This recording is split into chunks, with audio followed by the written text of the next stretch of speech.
Seeing isn't believing. Believing is seeing. Tim Allen, Santa? the Santa Claus. 1994 was the year of Allen. No, not Steve Allen. I'm talking about the Tool Man.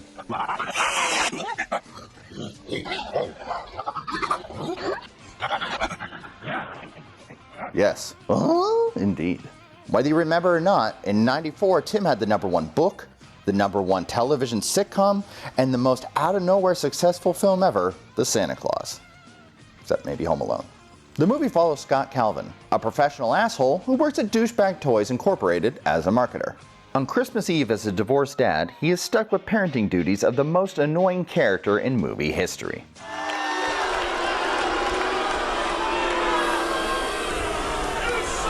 Oh wait, apparently he has a name. Charlie. Charlie, okay. You know, in Vietnam we had enemies named Charlie. I mean, I'm not saying anything, but...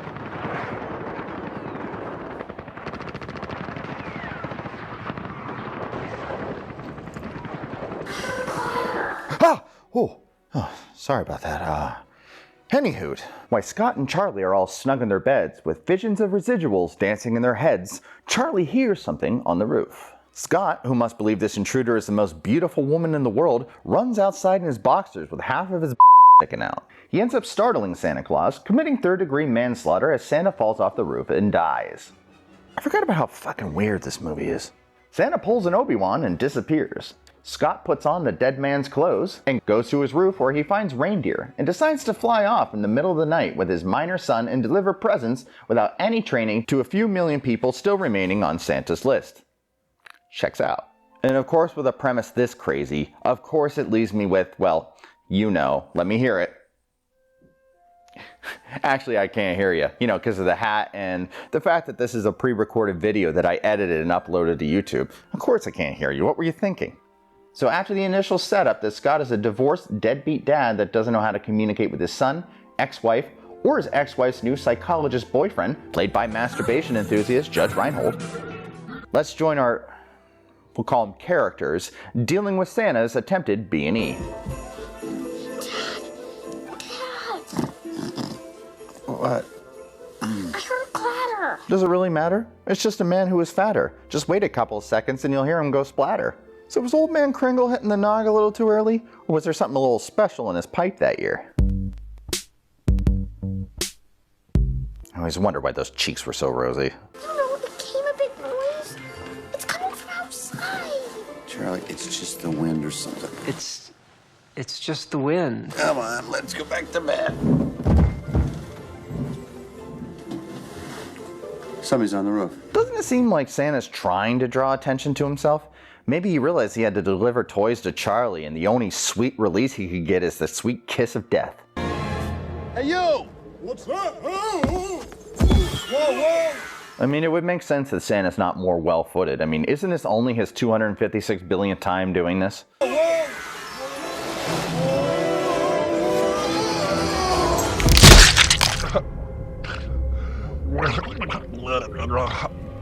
So does this movie have a sack on it or what? I mean, they just killed Santa Claus.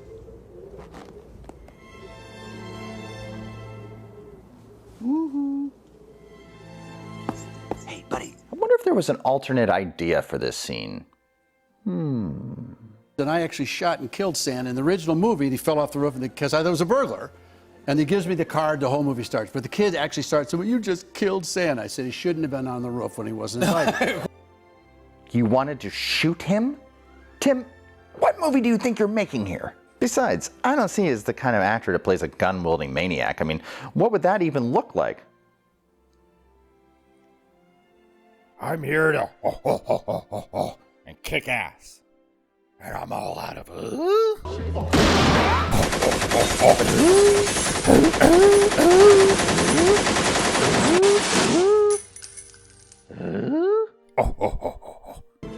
got him. Charlie, stay where you are. Charlie, would you listen to me? Stay up there. It is Santa. You killed him. Is this the exact moment that Charlie can pinpoint why he grew up to eat people's faces?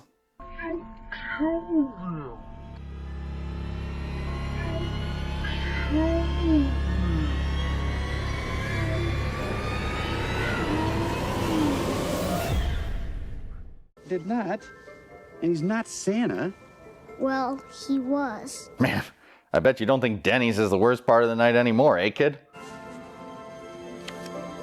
If something should happen to me, put on my suit, the reindeer will know what to do. What if he didn't look at the card? I mean, is the whole idea to strip Santa Claus naked, put on his clothes, and just leave a corpse for dead? I mean, this is far from the best plan the North Pole could have thought up. Haunt your dreams.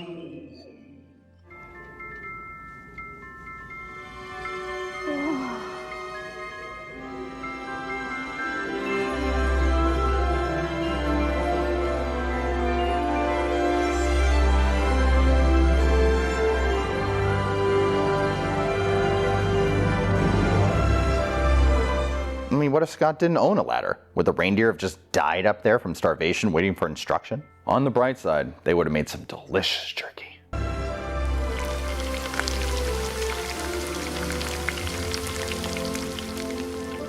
You gotta see this! Don't touch anything. It's great! I'm just gonna call the police. I'll carry this stuff up there, let them deal with it, okay? Whoa. This guy was huge. That's what she said. I mean, why does he decide to put on the clothes? I mean, yeah, some strange shit has been happening, but it's still weird to put on the pants of a possible home intruder. I mean, we did that every Christmas Eve in my house, but we had strange traditions. Now, after I finish this video, we're gonna enjoy some eggnog and Crisco and watch reindeer games on Laserdisc. Ah, the holidays. Okay, I gotta rattle off a lot of questions here.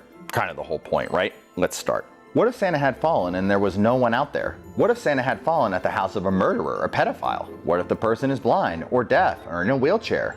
What if the person is 95 years old? What if Santa fell because of a dog barking?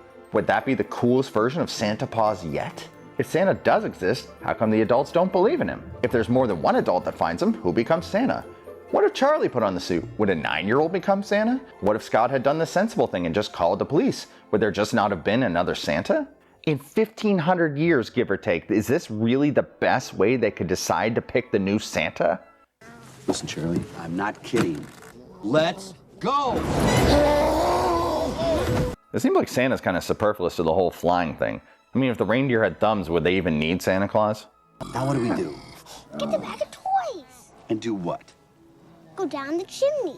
Hey kid, don't you know what happened to Phoebe Cates' father when he attempted that? Firemen came and broke through the chimney top, and me and Mom were expecting them to pull out a dead cat or a bird, and instead they pulled out my father. Down the chimney. You want me to take the toys down the chimney into a strange house in my underwear? Going to leave mysterious packages in a stranger's house while in your underpants. Isn't that just a normal Thursday night in '97 for Robert Downey Jr.?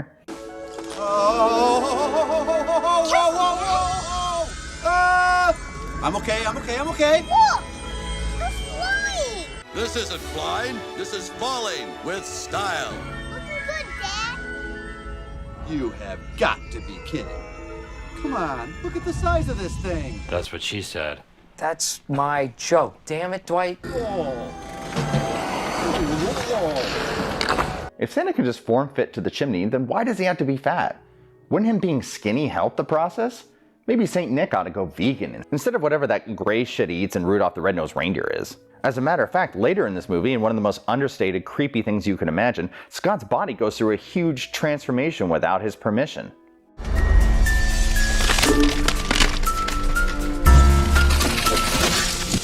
I mean, if he has to live in the real world for the rest of the year, how does radically changing his appearance help him?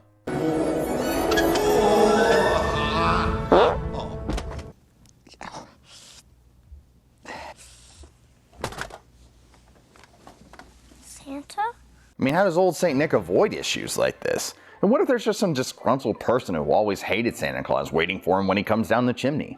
Honey, I'm home. You're supposed to drink the milk. Look, I am lactose intolerant, and I am just about this close to taking all those presents back up the chimney with me. Punished! Punished! Punished!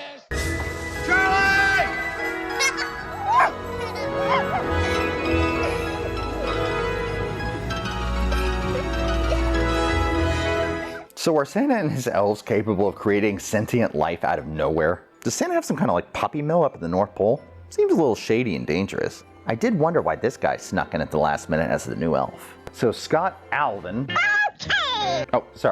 Calvin, flies 3,245 miles to the North Pole. On a jumbo jet, you're looking at about a 7-hour journey. By reindeer, that would probably take 21 hours at best. Oh, wait. Magic, right? Scott is lowered into the cheekiest child prison since the Neverland Ranch. Why is he here? He's only a child. Do none of them care that the old Santa died? Do they get like some kind of sick cult passion out of the old Santa dying? I mean, is there a Mrs. Claus? I mean, wouldn't she be devastated right now? Well, I guess she probably hates the guy because he works every Christmas. Or do they all sense that Santa died and just took the bitch out back and, you know... Excuse me, are we on board?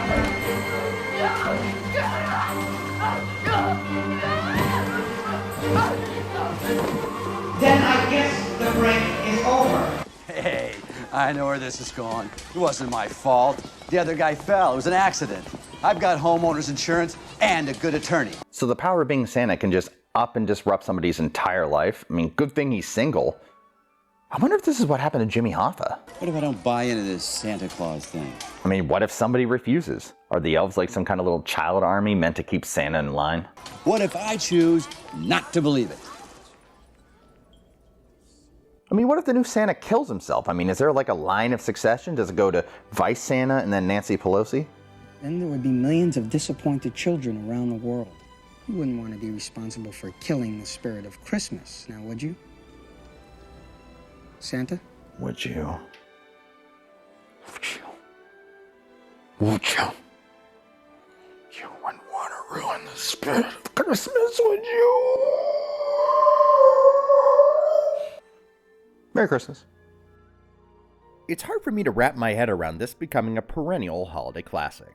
But I suppose when you mix the most popular family comedian at the time with Christmas and sprinkle in a little Reinhold, you have a recipe for some level of success. This holiday movie, more than any, is a just shut your brain off and enjoy kind of flick. But when the logic gaps are this big, it's hard for a-holes like me to do that.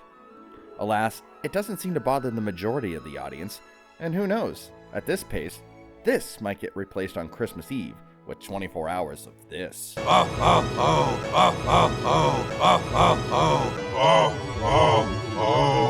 Oh dear God, where's St. Nicholas when you need him?